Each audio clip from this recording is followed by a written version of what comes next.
Rod.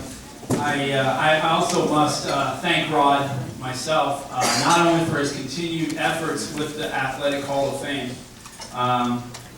but also staying connected to Yuba Athletics, being a supporter of Yuba Athletics. Careful not to say athletic supporter. But also me personally, he's obviously being the former AD and a really strong one. Having him on campus has been extremely helpful to me. So Rod, personally, I genuinely thank you for all that you've done for me and for athletics.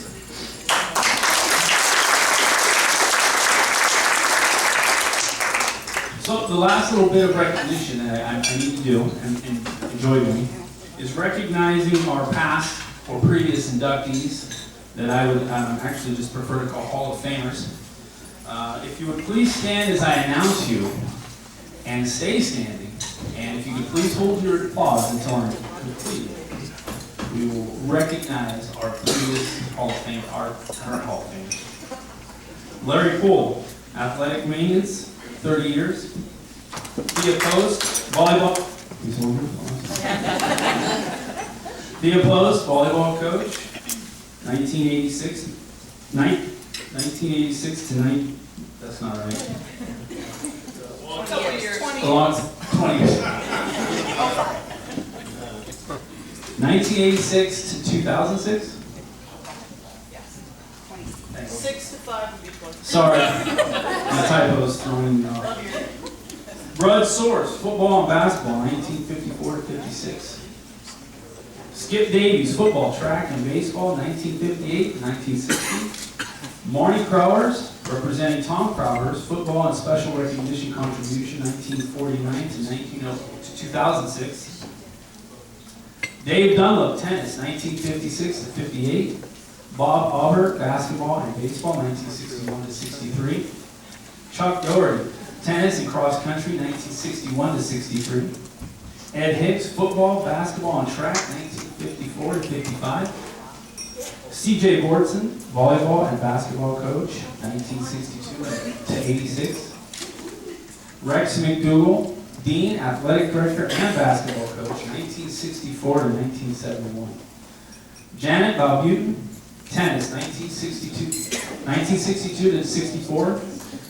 Ava Valbutin, tennis, 1965 to 67. Dennis Gallagher, football and baseball, 1968 to 70. Charlie McNiff, football, baseball, and track, 1957 to 58. Mike Seisler, football, 1967 to 68. George Souza, football, 1953. Coach from 65 to 66, and dean for 17 years. Which is awesome, because I'm struggling through a year and a half. Carol Lee Gower, wife of Cal Gower, AD 1966 to 74. Dino Ligos, 1953 football team. Susan Miller, Highland Band. Wayne Gadford, football, 1955 to 1956. Is there anybody I should have mentioned but did not? One and on. Don't be shy. All right. Congratulations and thank you.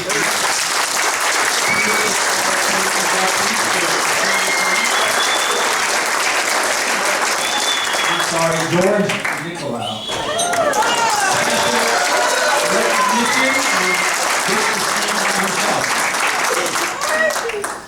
My apologies.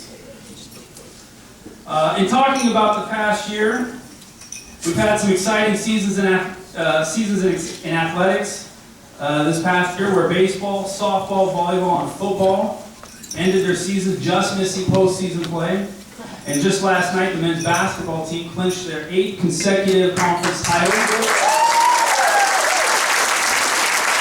Earlier this season, Coach Doug Cornelius notched his 300th career win.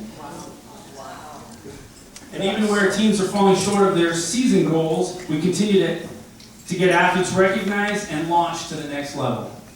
In the past year, we've had 26 all-conference awards, 1 conference MVP, 3 track athletes in the state finals, 2 baseball preseason All-Americans, and several others recognized and selected for their sport sophomore showcases. Last academic year, we've had 44 student athletes either graduate with their degree or transfer to the four-year level. Our student athletes continue to graduate or transfer at a rate that surpasses the college's general population with a higher GPA. And this is something our coaches, counselors, and support staff work hard at and are very proud of. In the past year, we've also done a couple new things in promoting our athletic programs. General athletics and many of our sport programs have taken to using social media such as Twitter, Facebook, and Instagram to share with supporters and recruits scores, news, and player information on a daily basis. Our website has links to those social medias if you care to follow them. We've partnered with 5 Star Sports and Carl's Jr. on a new ticketing and passes system that includes a coupon for the ticket holder and features photography by Myra. And that photography is of our athletes, a very fine looking ticket system. Additionally, we are starting the original 49er Club. Along the lines of a booster club, it will bring in necessary private funding for the sports programs and support systems that benefit the student athletes. And this program will also help our athletic programs connect to the supporters by providing them information and benefits that come along with the club membership. There are flyers at your table. If there are not enough, let myself or Rosa know. We'll get you some more or get you one. In closing, I just want to thank you all for attending. I want to congratulate our honorees, and I hope you enjoy the rest of your evening. Thank you.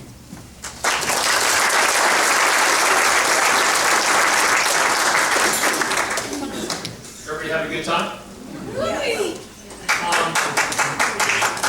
Table this. Sweet.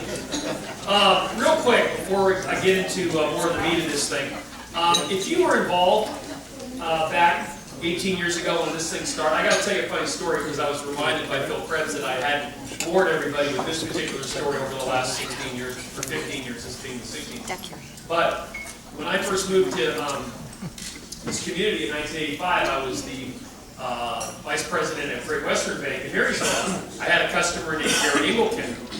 Many of you know Gary, a little bit bigger than life, and continues to this day to be the shadow. As this past weekend, starting yesterday, the Yuba College Gary Ingleton inaugural tournament, baseball tournament, started and was a huge success the last couple of days. So Gary still hangs over this event in this community in a huge way, and he's a bigger than life, just a great guy.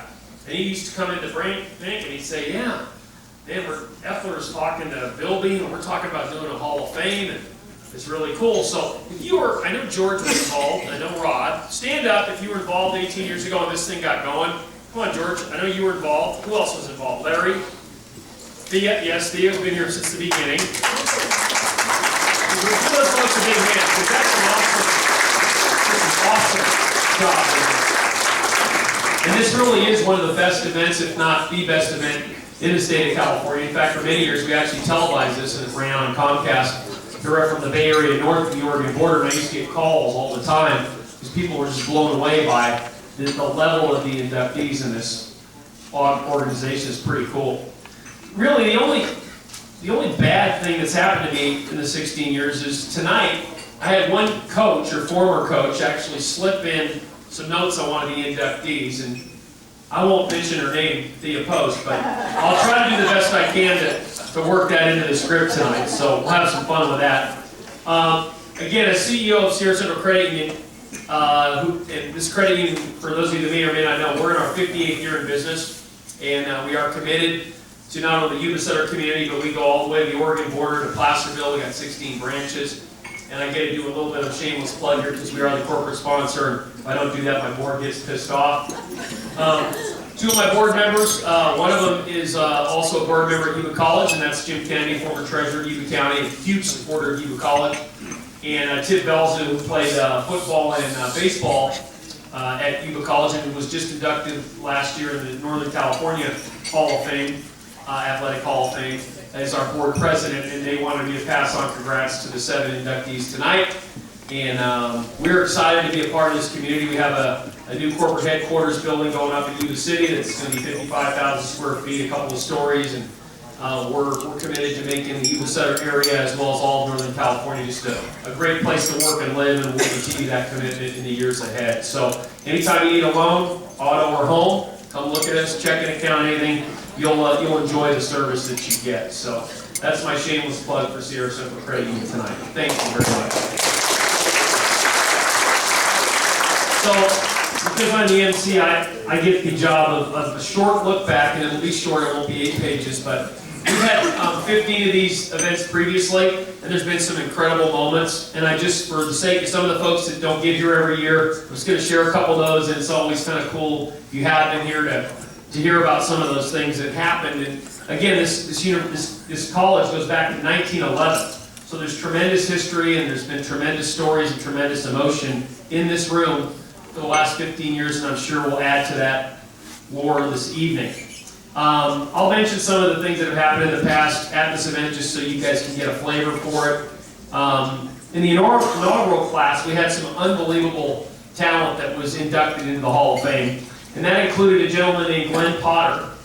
Glenn actually was a coach at Yuba College in the 30s, the 40s, the 50s, and the 60s. And I believe he came from the University of Illinois, if I recall. And Glenn actually brought the pick and roll to the West Coast from the East Coast. So he's the first coach to bring that west, and that's a credit to him, and started at Yuba College. Jim Watson, who was an old friend of mine, we were in Kiwanis together for about 15 years, and Ron Ward, his son-in-law. Ron Ward, eating a cookie, that's what you should be doing.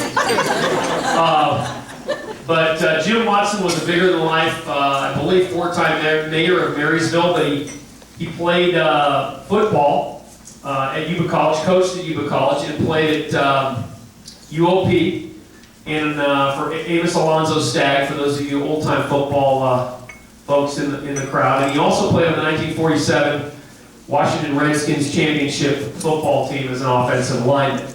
And Jim was quite an addition, obviously, the first year for that inducted class. Pretty cool.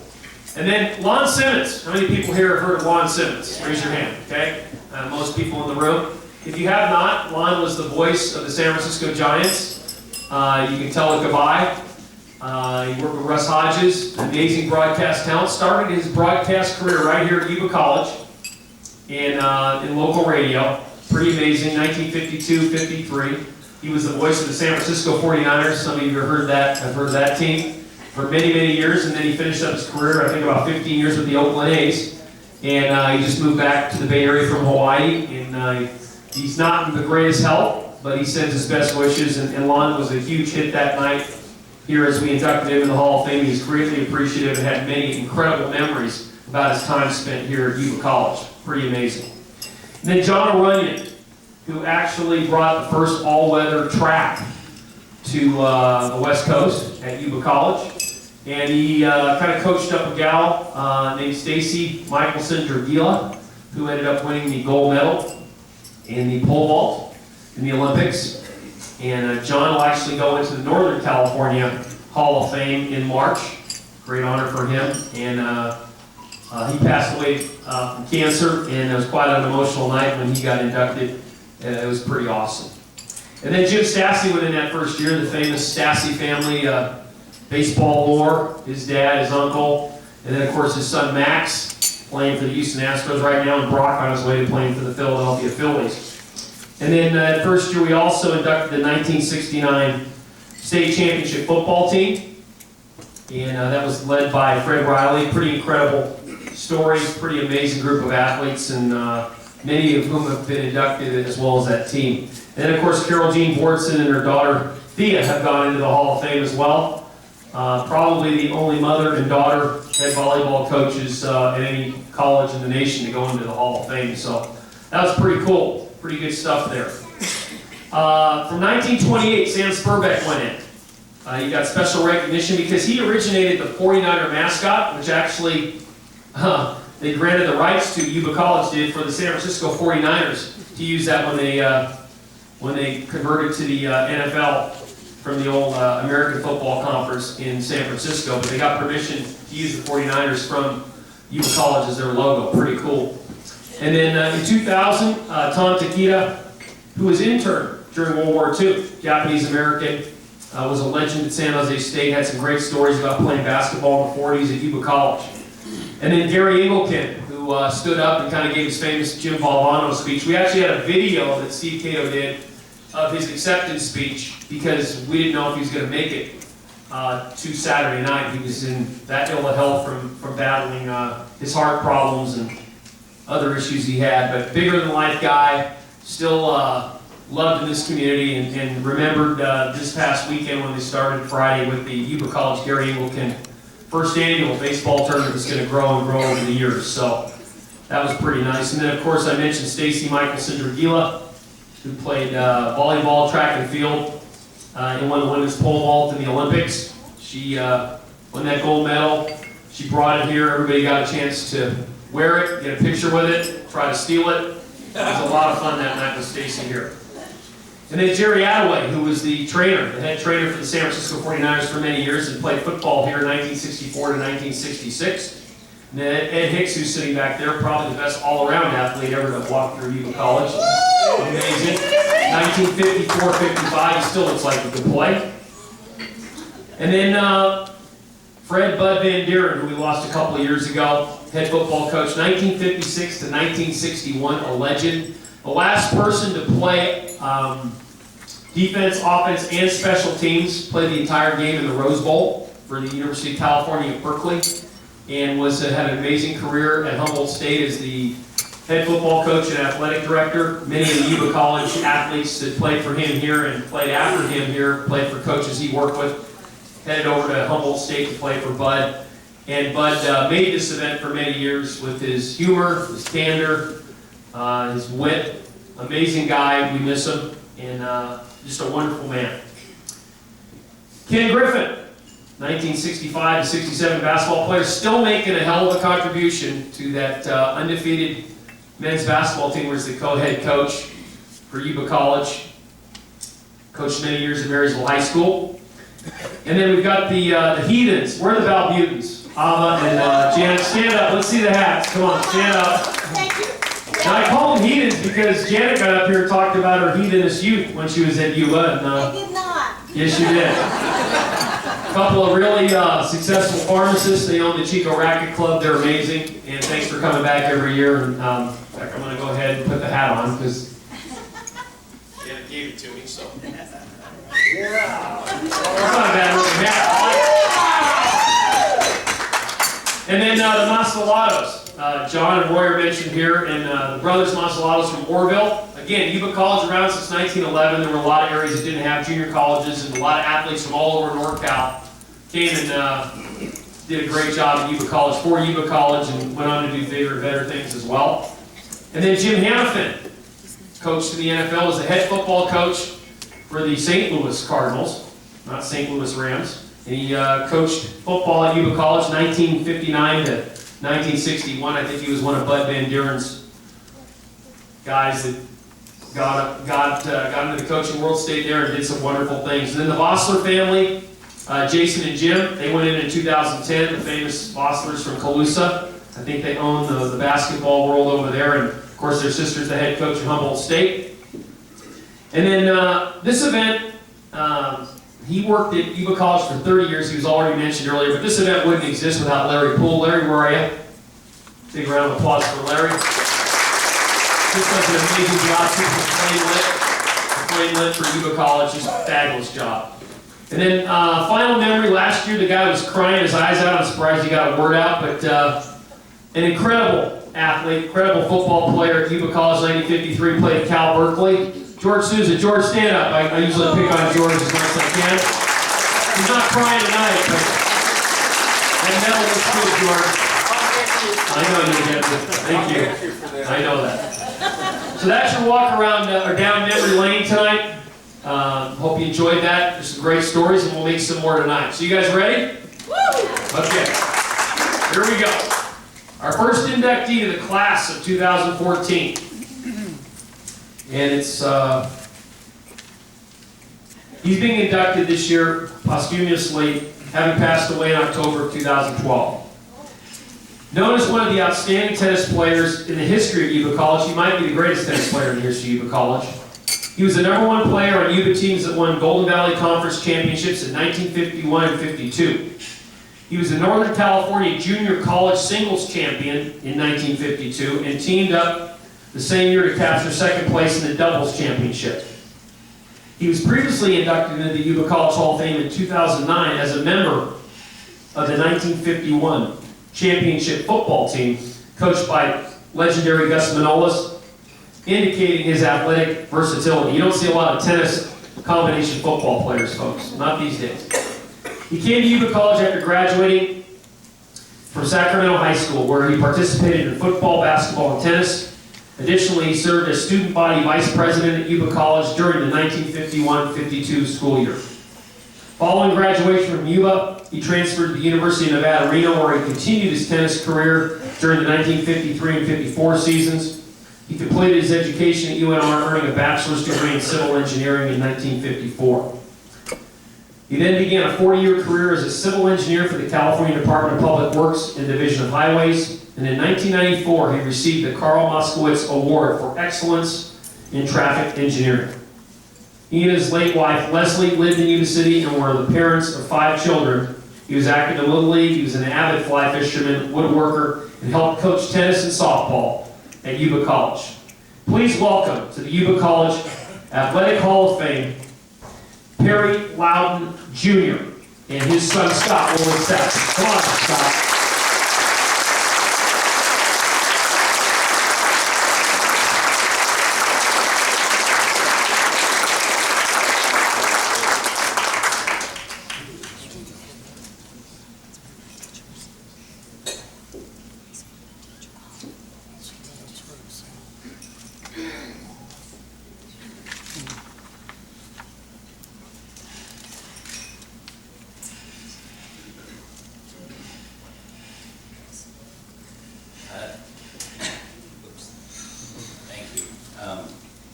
It's a real honor to be here tonight, accepting this from my dad.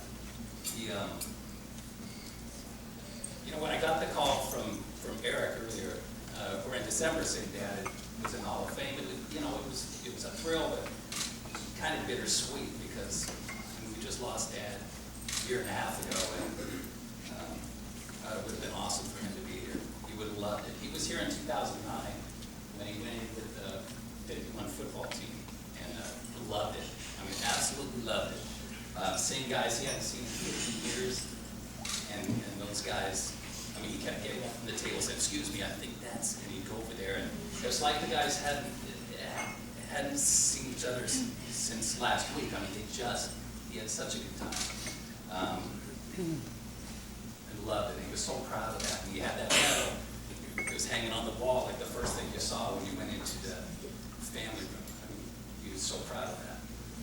Along with me, other members of the family here tonight, from my dad, my wife Jennifer, my brother Jay and his wife Tammy, my sister Tracy and her husband Brad, and lots of grandkids, Sam and Beth and Carson and Michael and Rebecca and Spencer and Taylor and Sierra.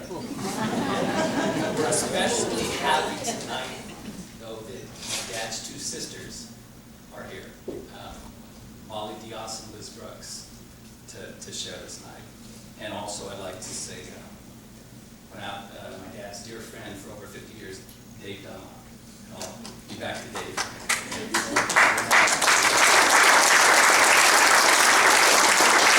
I'd like to thank everyone involved with nominating or voting for, fact-finding, that ended up getting my dad here into the Hall of Fame. I appreciate that. And I'd like to congratulate all of the other inductees tonight. We had to be very proud to go in with all. I called Dave a little earlier this week and I asked him, I said, "How long do I get to talk? I mean, is there a limit?" And he said, no, you say whatever you want to say. And then he called me about 10 minutes later and he said, "You know, Scott, about what we talked about." you can talk as long as you want. So this is all on Dave. I'm not going to take too long, but there are some things I want to share. I like talking about my dad. He was born in Reading, and then the family in 37 or so, 37, moved to Sacramento. And that's where he grew up, and he lived that house on 42nd Street. And the Sutterlawn Tennis Club was real close on Main Street between 39th and 40th, and that's where my dad learned the game of tennis. And the family weren't members, and in fact, I learned from my aunts tonight. We were talking about that. The family weren't members, but my dad mowed the lawns of the club in exchange for lessons and playing privileges. And that's where he learned to play. And I say that's where my dad figured out the game, because that's what my dad did. He figured things out. And he was, tennis was perfect for him because he was a math, physics guy, and that's what tennis is. It's all angles. It's your arm angle and the racket angle and where to hit the ball and the angles on the court. And he figured it out. And he only hit the ball one way. He hit it hard and he hit it flat. I don't think my dad ever hit a top spin shot in his life. I mean, he crushed the ball. He just hit it hard. And later on, I mean, when he was in his 40s was when we started to play. And we could see it then. He hit it. And I can only imagine how he must have hit it when he was younger. He just hammered the ball.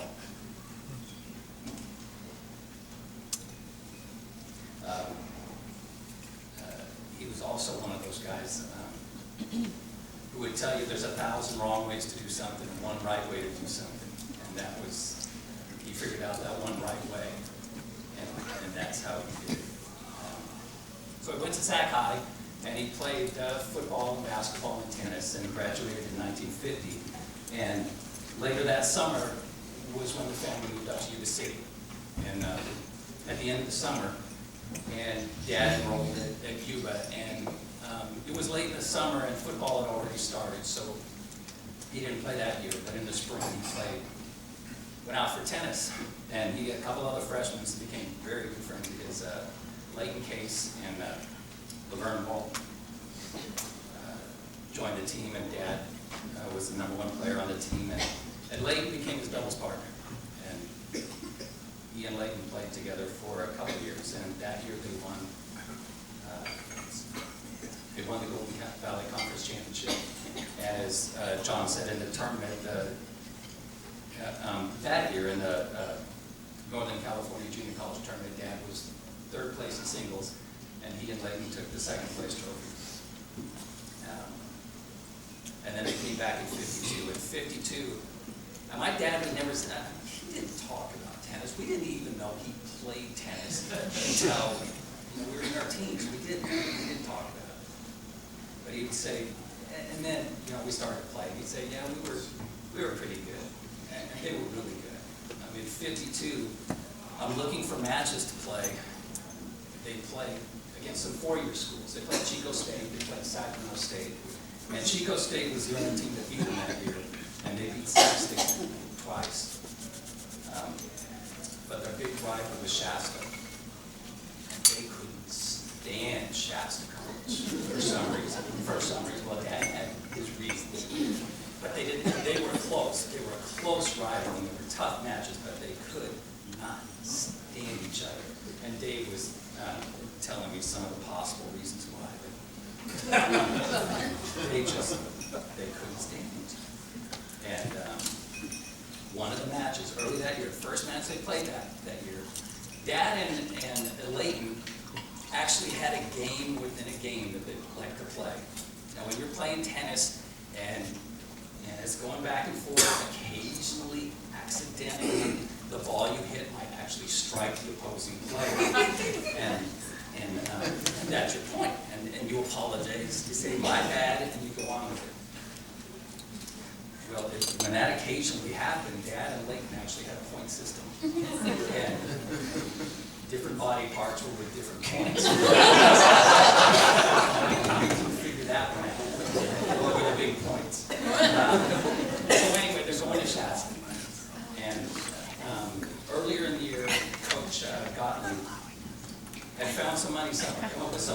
bought new uniforms. And Dad said, they were awesome. They were great. Usually they played with, they just t-shirts that had Yuba on them and they had shorts. And he said, these were really nice uniforms. I mean, they're like polo shirt collars, and really nice. Well, they went up to play Shasta, and I guess a couple of the players made some disparaging remarks about the effeminate nature of these nice uniforms.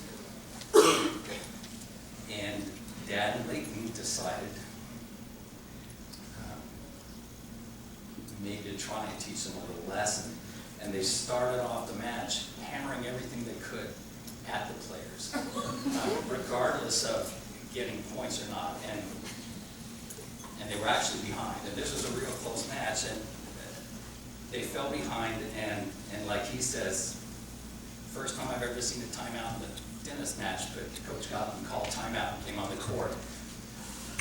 So what the hell are you idiots doing? And they said, Coach, we're doing this for you. He said, we love our new uniforms. We love Yuba College. And these guys were saying some stuff we really took offense to. And the coach said, I appreciate that, guys. I really do. But if you two knuckleheads lose, you're finding your own way back home. And so they went back and they buckled down and they won the match. And went to shake hands, and Ted said, Lecky told the guys, as they shook hands, said, guys, we beat you wearing dresses. And I guess it was like tennis trash talk.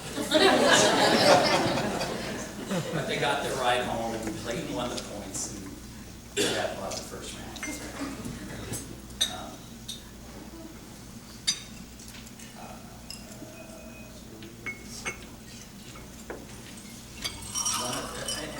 And that was actually a 4-3 match. That was the closest match they played all year.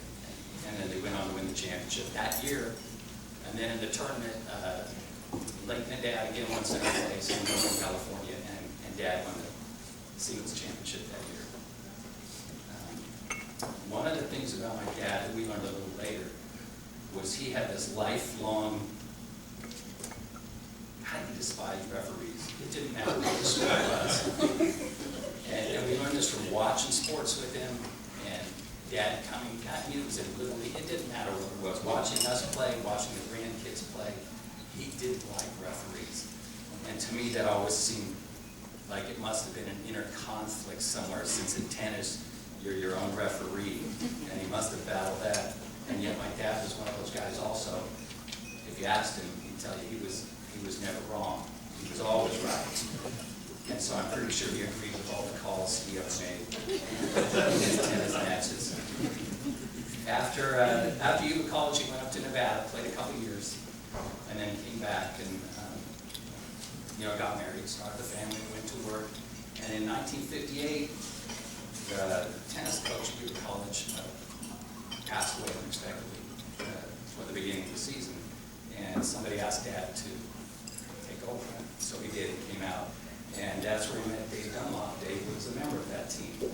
And Dave said my dad came to watch him, and he just stood there with his arms crossed for 15 minutes, 20 minutes, half hour. Didn't say a word, just watched, and then gathered everyone together and said, gentlemen, we've got some work to do.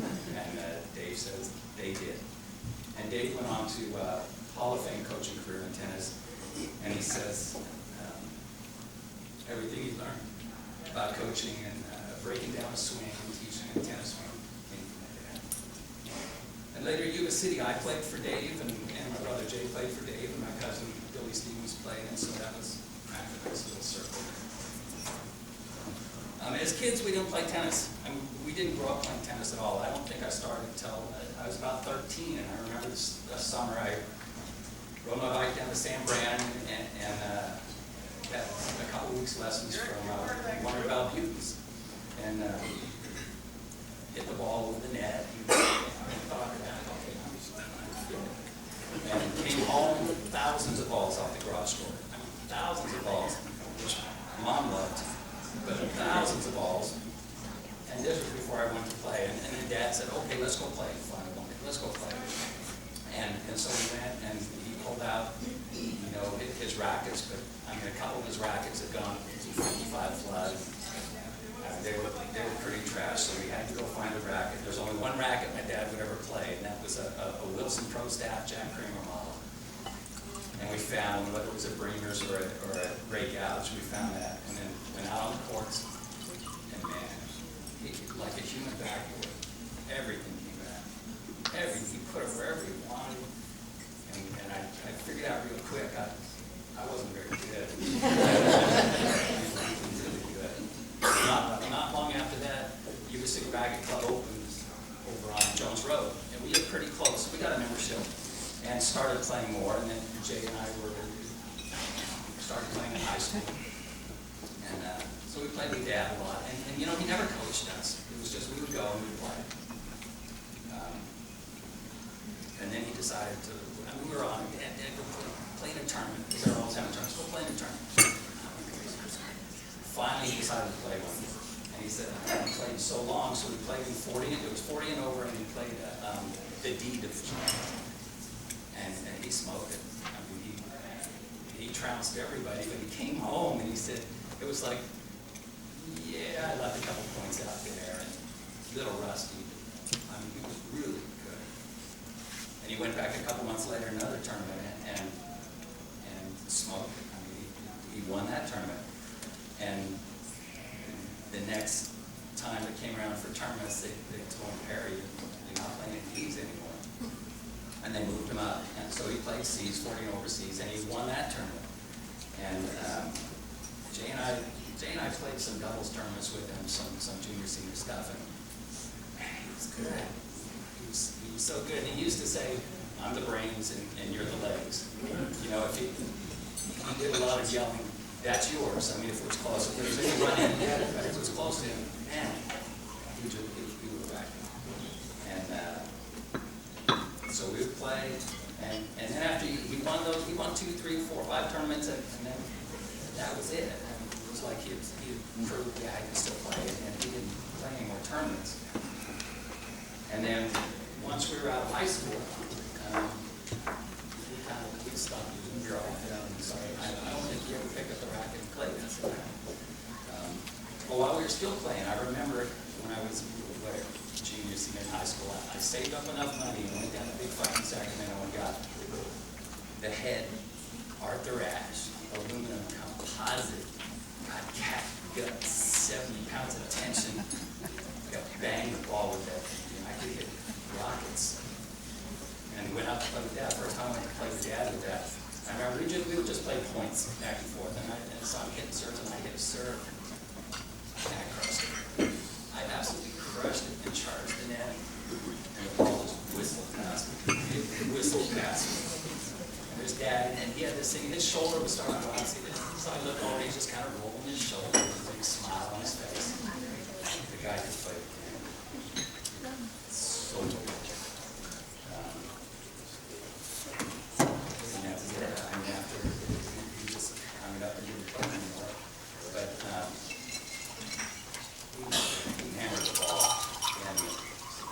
Loved playing at Yuba College. He loved everything about Yuba College. When I was finding out stuff for the Hall of Fame, looking up stuff, so I found the yearbooks, and there was a picture. I didn't know he was student body vice president for years, and that just, I mean, he loved everything about it. And more than the sports, they loved it. He never talked about the games and the matches. It was the fun he had with the people he played with and the friends he met. I mean, that.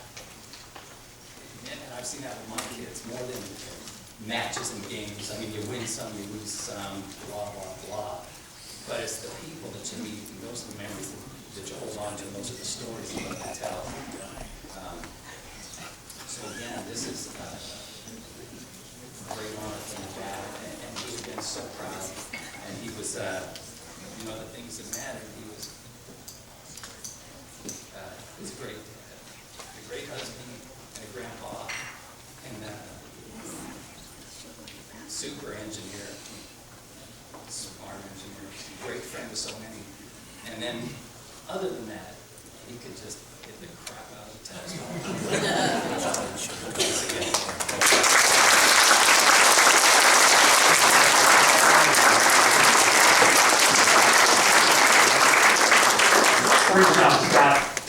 I'm gonna just kind of go sidebar here because I'm gonna steal something from Scott. But was it 50 years you said, Scott? Those guys hadn't got together until 2009? Yeah, because it was 51 and then 49 was sort of. Yeah, over 50 years.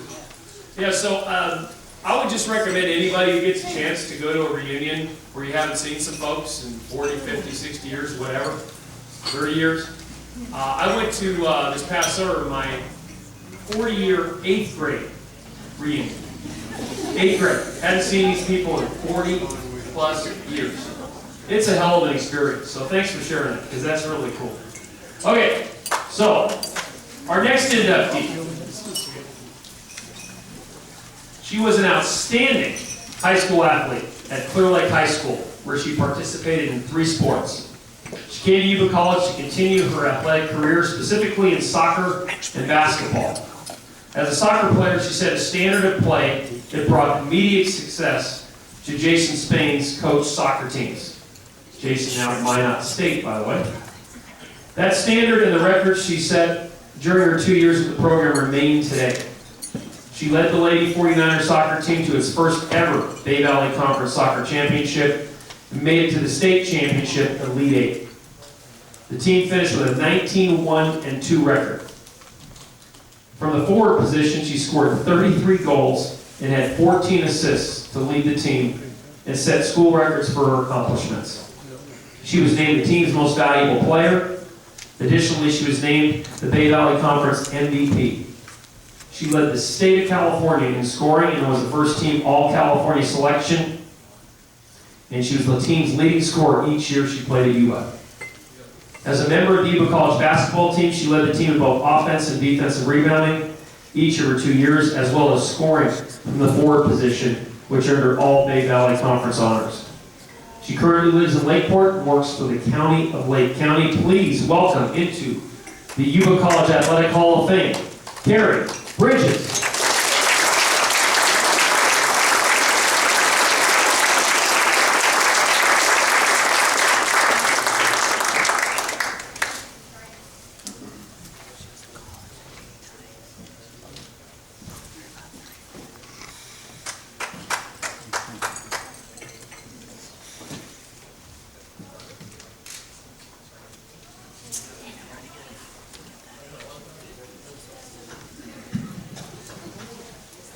Write a speech, and first thing I asked is, how long do I have to talk?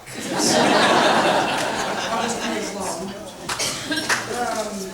First of all, I'd like to thank the Hall of Fame committee, my coaches, Jason Spain and Sue Craven, my teammates.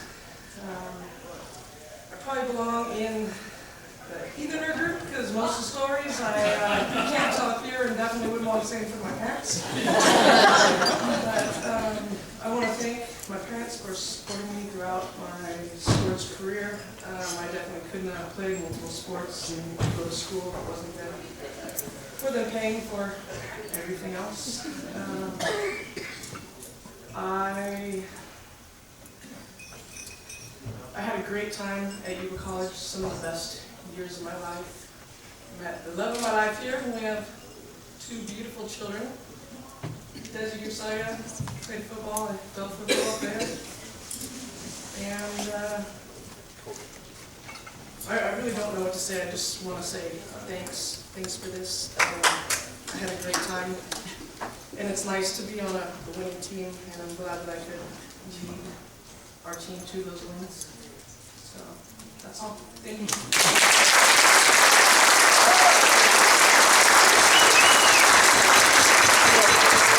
Thanks, Gary. Gary, if you could do a little training with Rod before you leave to go back to Lakeport, that would be appreciated by all. So thank you. Nice job. Congratulations on the award. Okay, everybody doing all right? We're rolling. We're down 2 and a few more to go. Our next 2014 inductee. Folks, this guy was an example of unreal talent, a little bit of speed, and just an unbelievable work ethic. He's considered one of the most talented players ever to play at Yuba College. He set standards that still exist today for Yuba College football. Playing for the 49ers during an injury-shortened 1997 season, he totaled 672 yards rushing, which included 6 touchdowns, and it was accomplished in only 6 games. During the 1998 season, he led the team to an 8-3 record, which saw him rush for a total of 2,473 yards. That's right, 2,473 yards in one season. This mark set a state record for rushing in a season and ranked him second in college football's all-time single-season rushing leaders for all levels of college competition in an 11-game season. For that season, he led the state with a rushing average of 217 yards per game and was third in the state in all-purpose yardage. He was named first-team all-conference, no surprise there, and was named first-team all-American offensive player. In a game against Sierra College, he shattered Fred Riley's, and Fred Riley was amazing. Fred Riley's single-game rushing mark by 85 yards when he rushed for 311 yards. One game. His career total rushing yards at Yuba were 3,145 yards.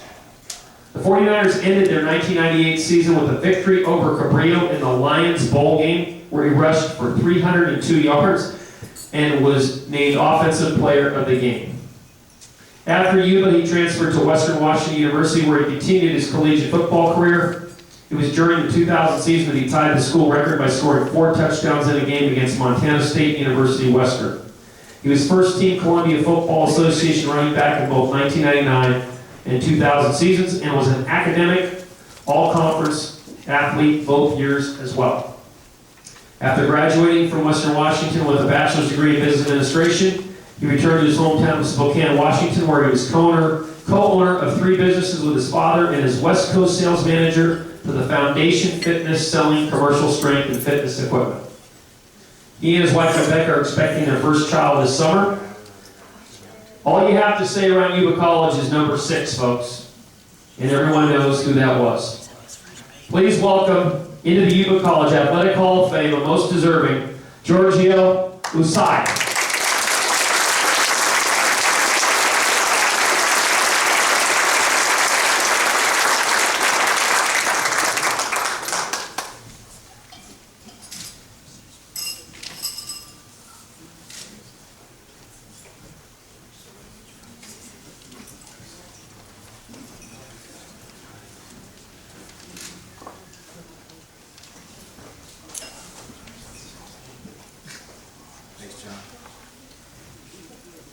I seem a little low energy tonight. It's not because I'm not excited, but just feeling a little under the weather, not 100%, but very excited about this.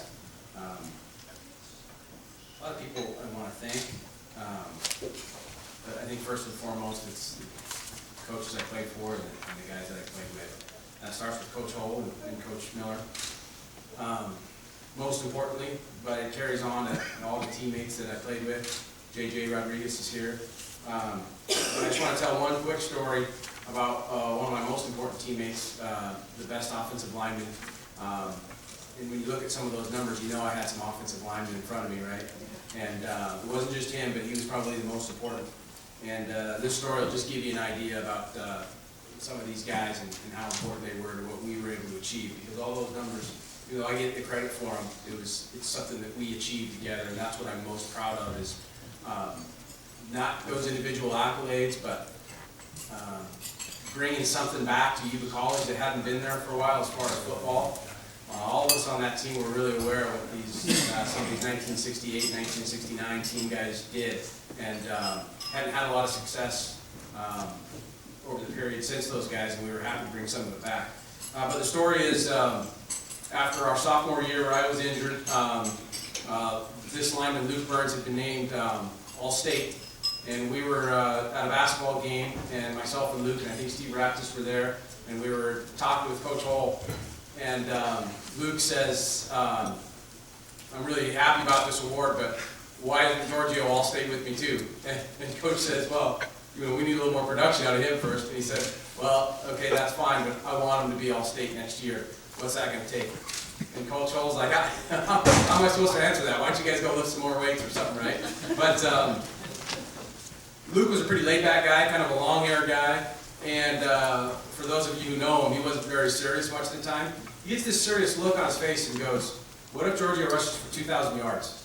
And Coach Hull's like, "Well, yeah, that would probably do it." I look at Luke and go, "Yeah, how about 1,000, man?" You know, but he was really serious about that, and his attitude spread to the other guys on the offensive line, and those guys took personal pride for our running game and how many yards I ran for. And so I just wanted to give you a little insight into some of the guys I played with and why we were able to achieve some of those things. Number two, I want to thank my parents. Everything that I was able to achieve really came from them. I'm wearing this medal around my neck right now, and it just took me back to the first time I ever had a medal around my neck. And I was probably 3 or 4 years old.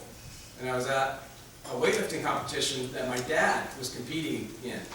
And he won his weight class in powerlifting that day, and they had one of these award stands that you would stand up on. And he insisted that I come up on the award stand with him. And there was a very pretty lady that was handing out the awards, and all the competitors, you know, second and third, got their award. And when my dad got his first place medal, he insisted that the pretty lady put it around my neck. And that was my first experience and success with athletics. And I feel like everything that I was able to achieve ties back to that moment and that start somehow. And my parents never pushed me to go do weight training or push me to train for sports, but he set such a good example with me that I really just wanted to be like Dad. And so I just want to thank my parents. And thirdly, I want to thank a lot of you folks that are associated with Yuba College. Some of you in the forefront, some of you more behind the scenes, but you guys just don't know, and sometimes we don't even realize till certain moments how much the things that you do really mean to us. When I was injured my first season, my very first game at Yuba College, I actually wasn't playing, had a pulled hamstring, and I can remember walking in through the athletics department, and there's trophies and pictures in the trophy case area. The team was warming up, and of course, since I wasn't playing, I didn't have to be out there for another 15 minutes. It was probably the lowest point in my career as far as athletics at Yuba College. And there was a picture of the 1969 state championship football team.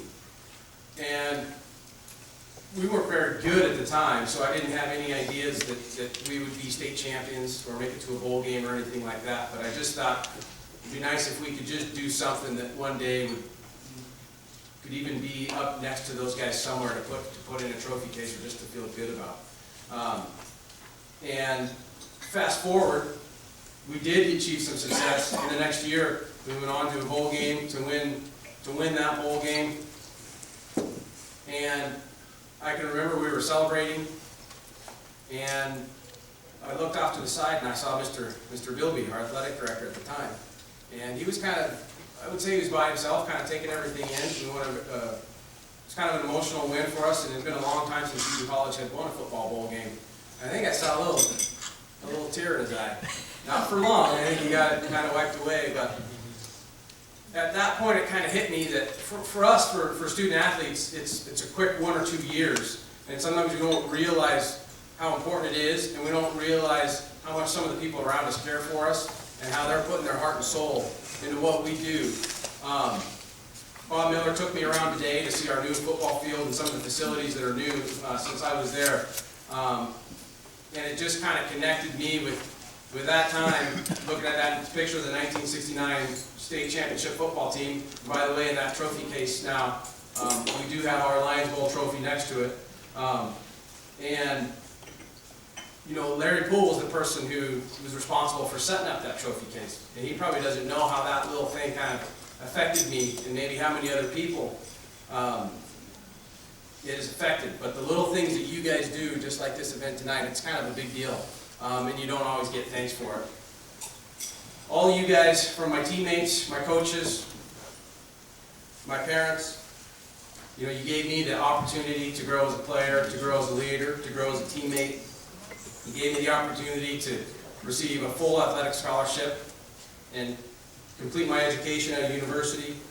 And most importantly, you guys all, you know, you just gave me the chance to make my parents proud, which is all I ever wanted to do. So for all you guys who affected me, teammates, coaches, and those of you associated with Yuba College Athletics, thank you for giving me the chance to relive these memories. I appreciate it so much. That's it. Thank you.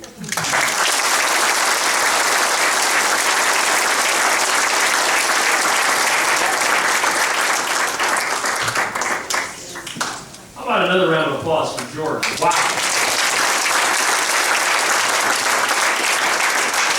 George, I know you had a lot of talent around you out there on the offensive line, but you're still a freak, man. That was a great speech. Thank you. And, you know, it's kind of funny. We do this every year. There's always some great moments. But I think the reason that Rod and Thea, where's George is over there, Larry, these folks have done so much, have been involved for so long in this college, and so many of the other folks in this room that have done so much.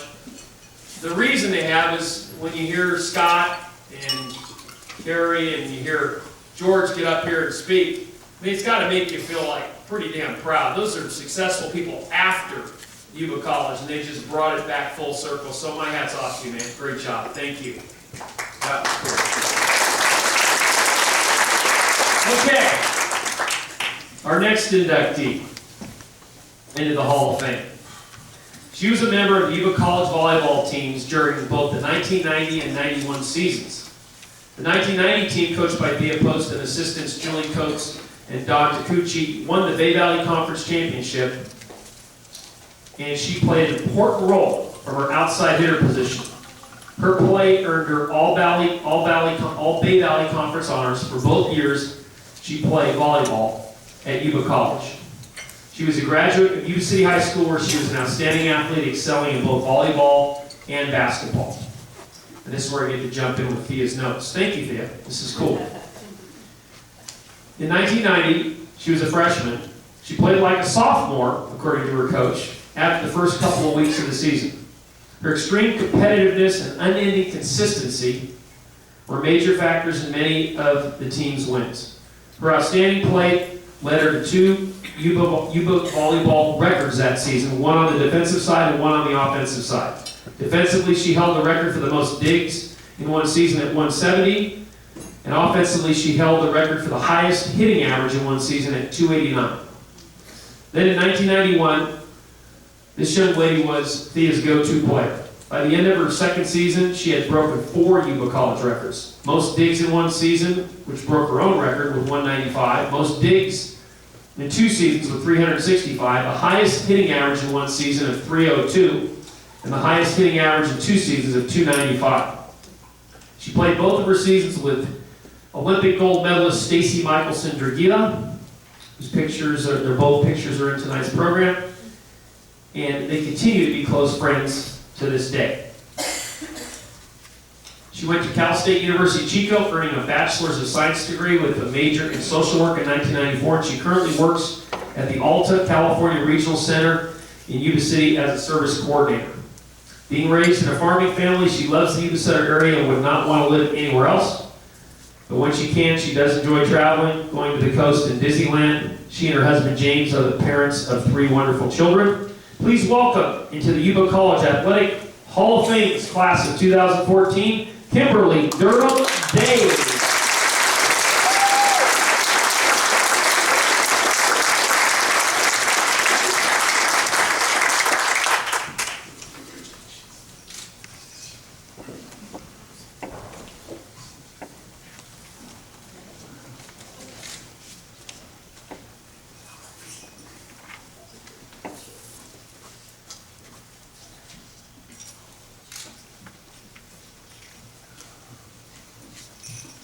Okay, well, my speech will be short and sweet.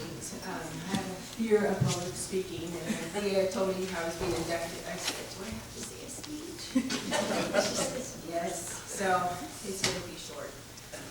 First, I'd like to thank the Hall of Fame Committee for my induction. It truly is an honor. Thank you very much. I'd like to thank my teammates from 1990 and 91 for all the great memories. We had so much fun playing together and spending time together on and off the court, and I'll always cherish those memories. I want to thank my coaches, Thea, Post, Don, and for the life of me, have a hard time pronouncing his last name. Larry? Takuchi? Takuchi. And Julia Coates. They're outstanding coaches, and they made such a great team of coaches. Thea, thoroughly loved playing for Thea, and I'll always cherish those memories. She had the ability to bring out the absolute best in each athlete. She knew how to improve on our strengths and greatly improve on our weaknesses. And I just love her. I wouldn't be here tonight without my coaches and without my teammates. And last, I'd like to thank my family for all of their support. My parents were always there for me throughout high school and throughout my time at Yuba College. Never missing a game, and not only being there for me, but also for my teammates, and I greatly appreciate my parents. Thank you very much. And I had so much fun at Yuba College. I just want to add that. So thank you.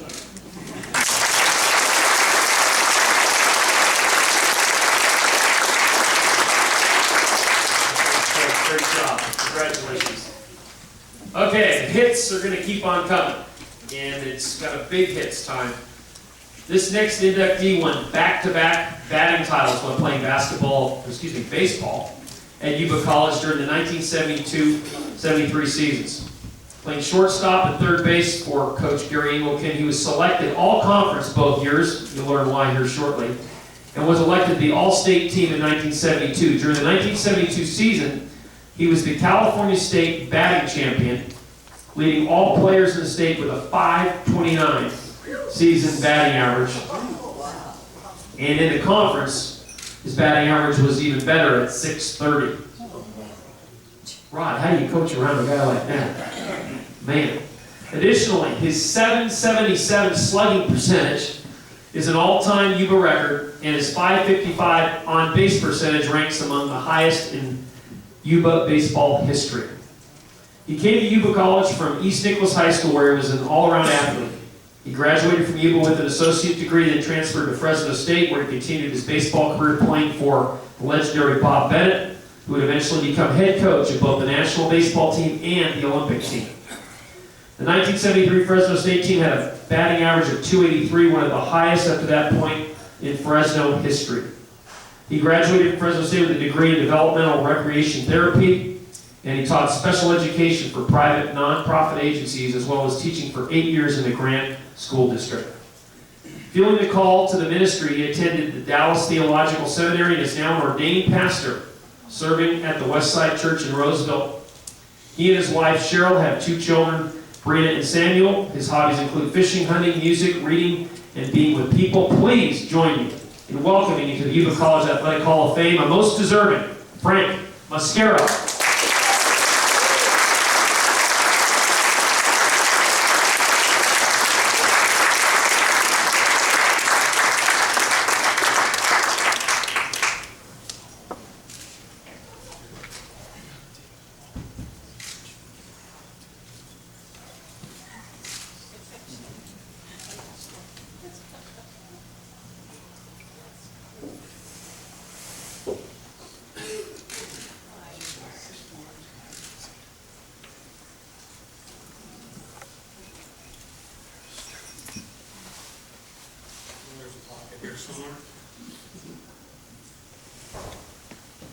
Well, I don't want to scare you or anything, but it's a dangerous thing to invite a preacher.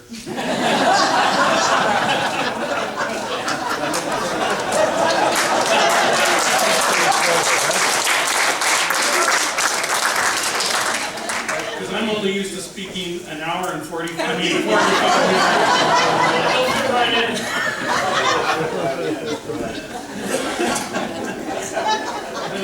You know, it's tough following all those young, beautiful people who came up here because, and in shape guys like Giorgio, you know, see those muscles. Tom, I know we're both, you know, yeah, you guys get the codgers. But you know, one thing about getting older is the stories about us get better. I just want to thank the Yuba College Hall of Fame for the committee, and also I want to thank Dave Rodman for, I think, kind of nominating me or getting the ball rolling anyway for this honor. I also want to thank my family who is here, my mom, who's sitting over here, Juanita Mascaro. My dad passed away several years ago. It would be nice if he was here, but I know that he would be excited about this. Also want to thank my brother Tony, who's here tonight, and my other family members who aren't here. I want to thank my wife, who's been my Valentine for 30 years. We just celebrated her. And my son, who's over there he's trying to decide whether to take a picture or not. I guess he just did. Anyway, my parents, as other people have already said, I owe everything to my family. I mean, we were a sports family. I mean, my dad played a little pro ball and stuff, but they never pushed us. We just wanted to do it. Our house, I don't know what guys do today with video games, but our house, we were out from after breakfast until it was time to come in. They had to come and drag us in because we were out playing baseball, football, basketball. It didn't matter. We made up games if we didn't have something else to do. And anyway, that's all we did. That's all we did. And it was great growing up in Nicholas and the rural sticks out there, hunting, fishing, and doing all those things. But I think every inductee that's been here tonight would, agree with me that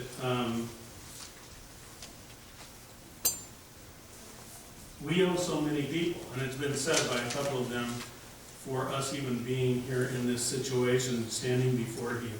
Coaches, teammates, family members, friends, teachers, people within sports and without sports who influenced us and who shaped us and helped us to pursue dreams. And here at Yuba, of course, it's already been spoken of about Coach E, Gary Engelken, and he was my baseball coach, and he had a great impact on me, but so did Ron Peterson, and so did John the Onion. John, that's what I call him, John Runyon. John the Onion. He liked that a lot. And, and Cal Gower and all the guys that were here at the time, I mean, there was such an encouraging atmosphere for athletes at that time. And I'm sure it's still here. I don't want to make it sound like that was unique. I hope it's still here. But speaking about Coach Engelken, I could tell a lot of stories, and I'm not going to, so don't worry. But one of the things about Coach E, those of you who knew him, he always had chew in his cheeks, at baseball practice and the games. And he was an excitable kind of guy. I think you know that. Animated, and once he started talking and blah, blah, blah, whether game or practice, you didn't, if he called you over, or he was excited about something or mad about something, and he came to you, man, you knew your uniform was going to be splattered. You know what I'm saying? And I'm not trying to be gross, it's just like, the little things coming everywhere, picking them off of you like this. You know what I'm talking about, don't you? Yeah, see? But he was just a great guy, and his practices were very focused. His practices were very lively, I guess you could say. He had some drills I absolutely hated. One was called Hot Box. I have no idea what the purpose of the drill was, because the drill was you stand at shortstop or third base or wherever, and he stood about 15 feet away, and he hit the ball as hard as he could at you. And my freshman year, I'm really trying to, like all the other freshmen, we're trying to field the ball. But we caught on that the sophomores all get out of that thing as fast as they could. They missed the ball right away, so they're eliminated. Only the idiot freshmen. That's probably why he had that drill, to see who could learn the fastest. I'm not sure. One of the things I admired about Coach Engelken is he seemed to have the ability to get the very best out of his players. And that's not an easy thing to do as a coach. And he seemed to be able to do that. And I know he did it with me. I know he did it with many others. One of the greatest experiences I think that comes from playing the sport is your teammates. Going through the year, working together toward a common goal, striving together, sweating together, getting around together, sometimes fighting together, sharing the moments of failure as well as success, it really creates a community. And I know everybody that's played a team sport understands that. That's probably the biggest thing that we miss about playing. It is for me. Those relationships that I've carried on for many decades now, and I'll carry on until I'm gone with those guys. And special friends that are the result of the opportunity simply to play a game. To play a game. But athletics are also a great metaphor for life and about teaching about life. And because you're part of a team, you begin to realize that it's not all about you. And the game, the sport, is bigger than you. And you can have a great day, and you might get all the accolades for that game or that day, but the next day that game can humble you. And it does it publicly.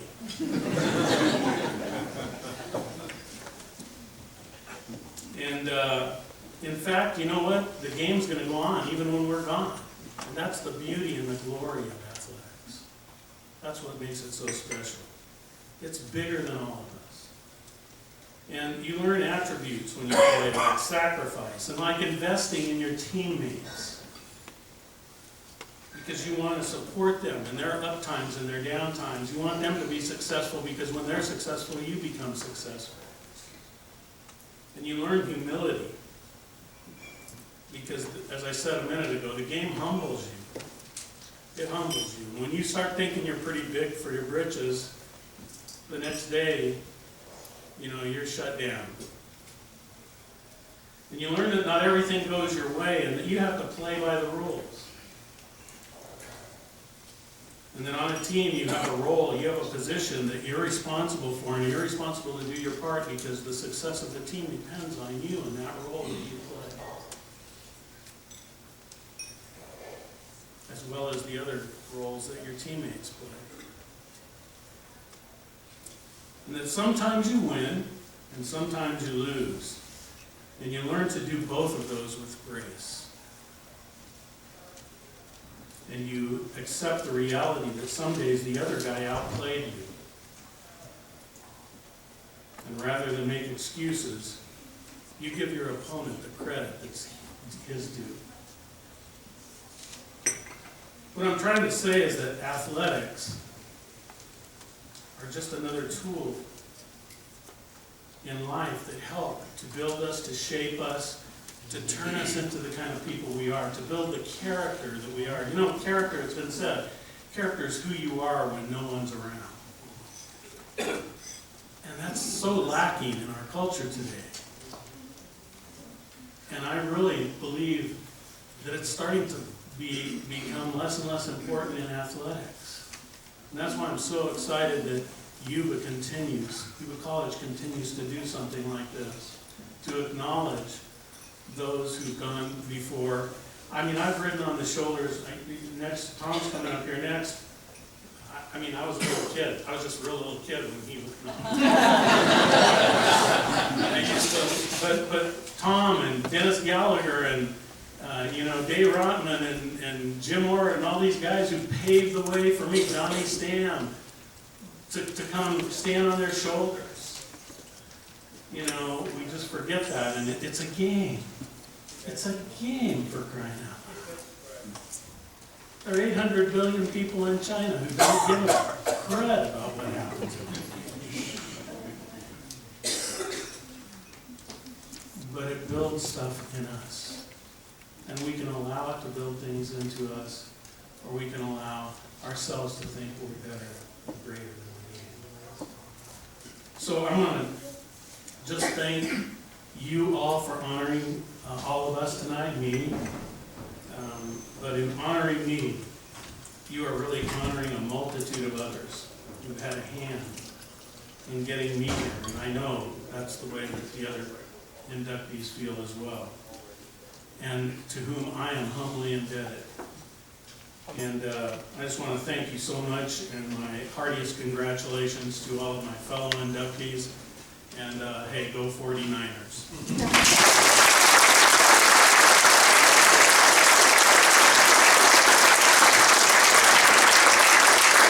job, Frank. Frank, you come by my office next couple weeks, I'll show you some loan documents with Gary Eagleton's, not signature, but marks. Oh, yeah. Gary was real good about spitting that stuff up. It was pretty good. Okay, the next inductee. He's been known as someone who has always delivered. He graduated from Yuba City High School, where he was an outstanding athlete, excelling in football, basketball, and baseball, making all-league in all 3 sports. Then he enrolled at Yuba College, where he continued his athletic career, participating in both football and baseball for the 49ers. As participating in both football and baseball, he was a starting quarterback on the 1968 football team and the California State Championship 1969 football team, coached by Cal Gower. And he set a school and state single-game record in 1968 by completing 14 passes to Mike Sizlove, who was a junior college All-American. Additionally, he played baseball during his 2 years at Yuba, including being a member of the 1969 Golden Valley League Championship team, which was coached by Coach E. When not pitching for the 49ers, he played third base. Following graduation from Yuba College, he transferred to the University of Idaho, where he played quarterback on the 1970 and 71 teams, guiding the 1971 team to the Big Sky Conference League Championship. He graduated in 1972 with a bachelor's degree in science in natural science and a master's degree in education. Following his graduation from Idaho, he returned to the Yuba Sutter area for 3 years and served as an assistant football coach at Yuba College under head coach Ron Peterson. He is retired after working for UPS for 27 years as a division manager. In his spare time, he enjoys golf, a sport which he has scored just 3 holes in one. And is a member of the Plumas Lake Golf Club. It is my pleasure to invite to the podium to be inducted tonight. Please welcome Tom Ponciano.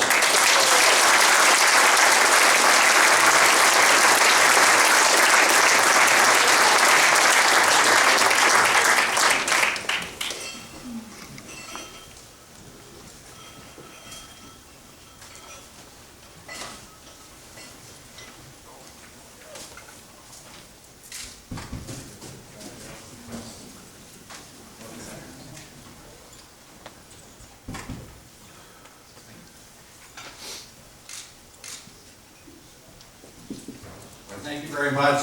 Being a quarterback, I'll initiate a 2-minute drill right now, so I'll get you out of here earlier. And first of all, I want to thank my family who's over here, my beautiful mom, 87 years old. And dad is very proud of this evening. You know, you come to these events, I've been to several of them, because Yuba is home to me. And I got lowered a notch when I came in, because I ran into one of my ex-teammates, Mike Lynch. I got to tell the story now. I played with Mike in the 68 team. He says, well, you know something, Ponce? Remember that Redwood game? The College of the Redwoods? If you wouldn't have thrown that interception, we probably would have won the 68 championship beside the 69. So I really appreciate you bringing that to my team. But anyways, I have great thoughts about Yuba College. I had great teammates, like Frank said. I mean, Coach Gower and Coach Ingleton, and I appreciate Mike Sizlove, big guy over here.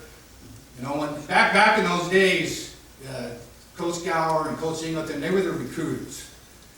And at that time, they came in, and I played baseball with Coach E in the American Legion Ball, and I'm at Yuba City High, and he said, well, what are you going to do for school? I said, I don't know. He says, hey, guess who's going out to Yuba? I said, who's going? He said, Fred Riley's going. I said, really?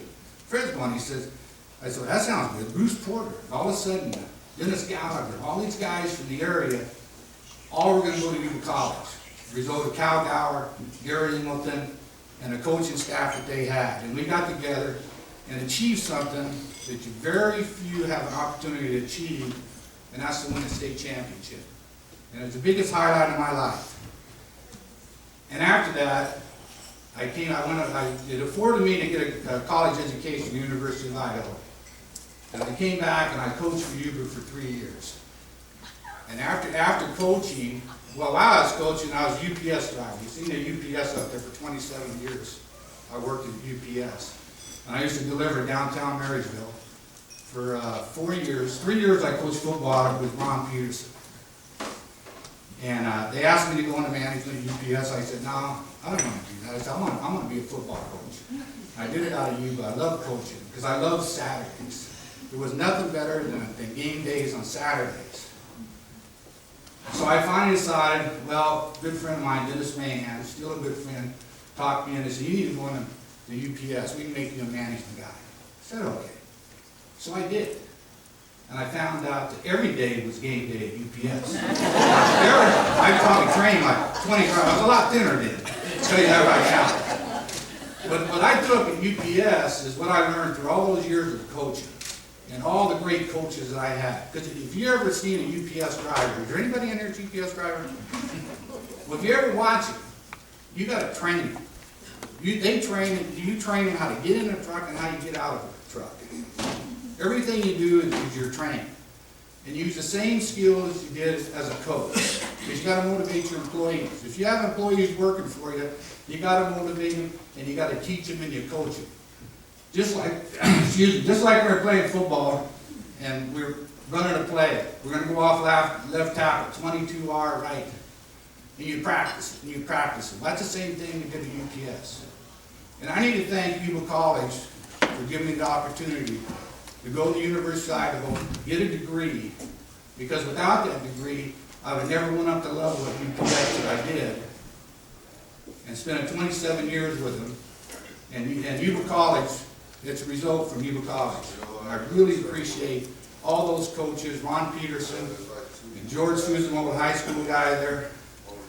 And I know my sister did too, over here, because I played a lot of sports. And you know, if you have a sister that's only a couple years older, she liked me playing a lot of sports because you bring a lot of guys around. She always appreciated that. Yuba is in my heart, and I really appreciate the time that I spent there.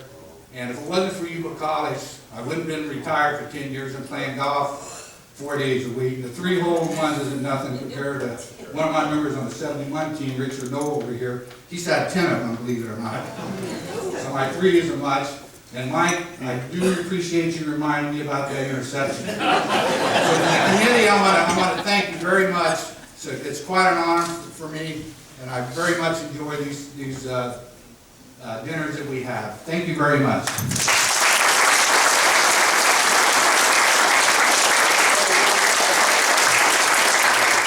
Great job, Tom. Thank you very much. Okay, our final inductee into the class of 2014. Yay, I like this. He played 3 positions for football teams coached by legendary Gus Manolis and Dan Dillon. He showed his versatility during both the 1954 and 1955 football seasons by playing safety on defense and quarterback while on offense. In addition to these positions, he also performed kicking duties. He was a member of the Yuba College football team that won the Orange Show Bowl game in San Bernardino, which was Yuba's first bowl game appearance. He was also a member of the Yuba track teams for the 2 years when he was at Yuba competing in both the hurdles and the relay team. He came to Yuba from Marysville High School where he played football, ran track, and was a member of the golf team. Following graduation from Yuba, he earned an associate's degree in engineering and transferred to UC Davis where he played quarterback on the football team and also competed on the track team. He graduated from UC Davis with a bachelor's degree in poultry husbandry. He has been an owner-operator partner at Galligan Associates in Marysville for over 30 years and is an active agent and broker. He is a longtime member of the Lions Club and served as chairman of the Rideout Hospital Foundation Committee. He proudly serves on the Mary Aaron Scholarship Committee, providing scholarships to college-bound high school seniors. He's a member of the Farm Bureau and Peachtree Golf and Country Club. He has a wife, June, daughter, Lynn Jordan, and son, Steve, who is a member of the Yuba College track team under John O'Reilly. How about a big round of applause for the Yuba City Yuba College Athletic Hall of Fame inductee, Bob Haas. Come on, Bob.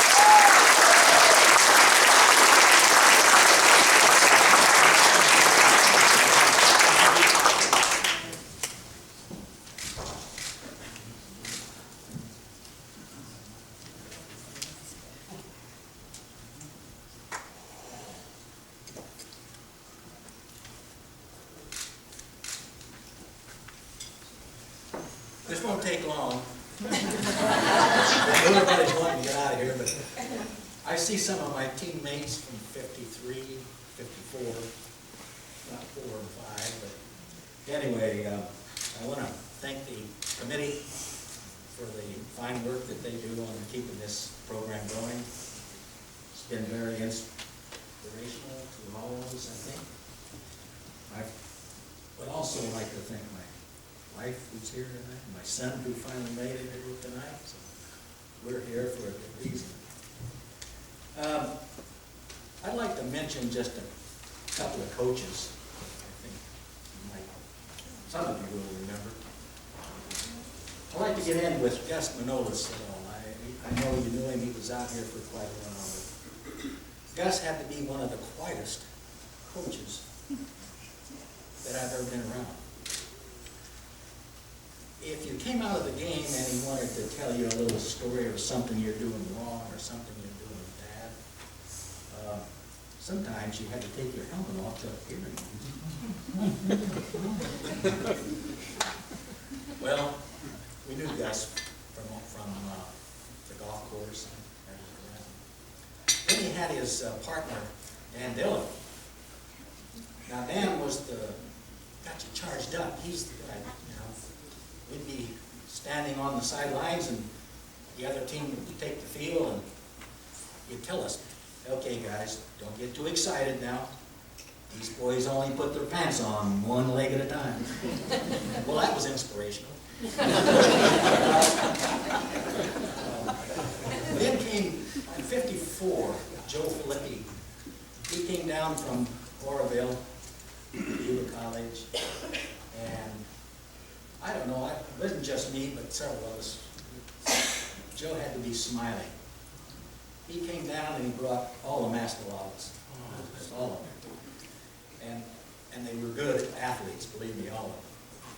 But Joe was the type of a coach that you could fumble on the 1 yard line, and when he pulled you out of the game, he'd stick his hand out and smile. I still see him today smiling along. This group that's been putting this together really needs a round of applause, I think. All of us.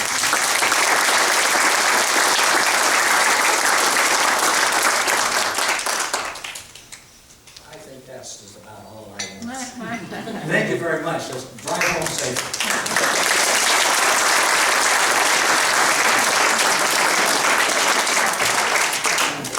Hey folks, before you leave tonight, make sure you take one of these programs with you that Eric and his team put together. And if you look through from 99 to 2013, there's some great names, legendary names, pretty cool stuff in there. Take a look at it. There's some neat stuff you can kind of leave it around the lamp near the bed or whatever. Keep it in the kitchen. Take a peek. There's some cool stuff in here. It's representative of many great years, including tonight. One last time, I'm going to ask Carrie, Giorgio, Kimberly, Frank, Tom, and Bob, stand up, please. This year's inductees, please stand up. Big round of applause, 2014.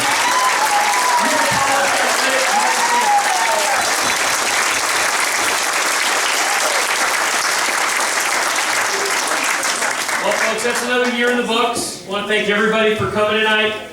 We will be doing this again next year, and again, to the inductees, on behalf of the Sierra Central Credit Union, everybody at Yuba College, congratulations, and drive home safe. Thank you for being here tonight.